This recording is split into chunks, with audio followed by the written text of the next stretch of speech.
faut que je le fasse pour ma santé, puis pour vivre longtemps avec mes enfants, mes petits bébés.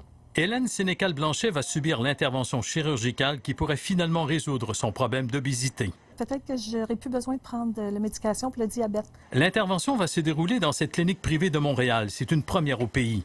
Au lieu d'utiliser la chirurgie bariatrique traditionnelle qui réduit le volume de l'estomac, le docteur Michel Gagné a recours à la technique d'aspiration. On place un tube à l'intérieur de l'estomac et ce tube-là, ensuite, est raccordé à un bouton. Ça se trouve à être à l'extérieur de la peau.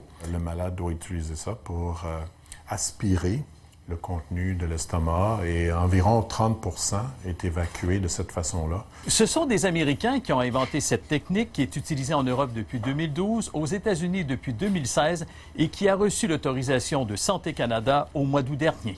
L'intervention dure 15 minutes. La patiente a reçu un sédatif, mais elle n'a pas d'anesthésie générale.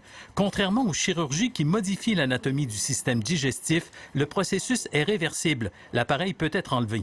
Il y a des malades qui ont gardé le dispositif pendant une période de 5 ans et qui maintiennent un poids quasi normal. Une chirurgie bariatrique coûte habituellement entre 13 et 20 000 $. Dans ce cas-ci, on parle d'environ 7 000 $. Mais pour le moment, au Québec, cette intervention est offerte uniquement au privé. Attention, dit le docteur Gagné, cela n'a rien à voir avec la boulimie. Ici, la personne mange normalement.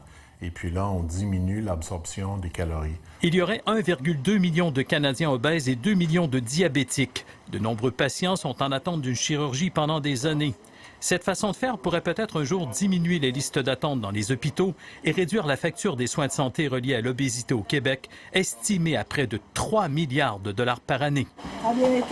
Harold Gagné, TVA Nouvelles, Montréal.